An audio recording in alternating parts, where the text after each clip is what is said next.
కాంచీపురంలో కుమారకొట్టం శివాచార్యుడనే పూజారి ఉండేవాడు. మురుగన్ కరుణతో అతనికి కలిగిన కుమారుడి పేరు కశ్యప. కశ్యప అతి చిన్న వయసులోనే తమిళ సంస్కృత భాషల యందు పూర్తి అవగాహన సాధించాడు. ఒకనాడు కశ్యపకు మురుగన్ కలలో కనిపించి స్కంద పురాణంలో తన గురించి పూర్తిగా వివరించమని చెప్పాడు. కశ్యపుడు నిద్రలోంచి లేచి, ఓ దయానిధి, నిన్ను కీర్తించే నేను ఎంతవాడను అని మొరపెట్టుకున్నాడు. అది చూసిన మురుగన్, విచారపడకు, మొదటి పదం నేను పలుకుతాను, మిగతా పాట అంతా నీవు పూర్తి చెయ్యి అని చెప్పాడు. కశ్యప మురుగన్ పాదాల చెంతే కూర్చుని పాటలు రాయడం ప్రారంభించాడు.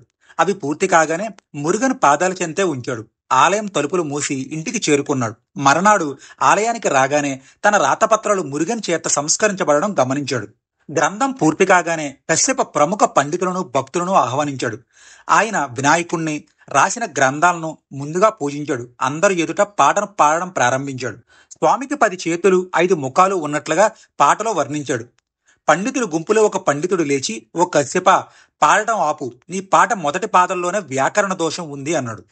అయ్యా, ఇవన్నీ స్వామి చేత సంస్కరించబడ్డాయి, ఇందులో తప్పులు ఎలా ఉంటాయి అని ప్రశ్నించాడు. కశ్యప పాడటం ఆపేశాడు.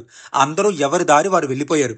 తిరిగి మర్నాడు అందరినీ రమ్మనమని, అప్పుడు వివరణ ఇవ్వగలనని కశ్యప పండితులందరికీ తెలిపాడు. కశ్యపుడు మురుగన్తో ఇలా మొరపెట్టుకున్నాడు. ఓ దేవా, నిన్నే తప్పుపట్టి పండితులు అగౌరవపరిచారు. నీవు గనక నాకు రక్షణగా రాకపోతే నాకిక మరణమే శరణ్యం.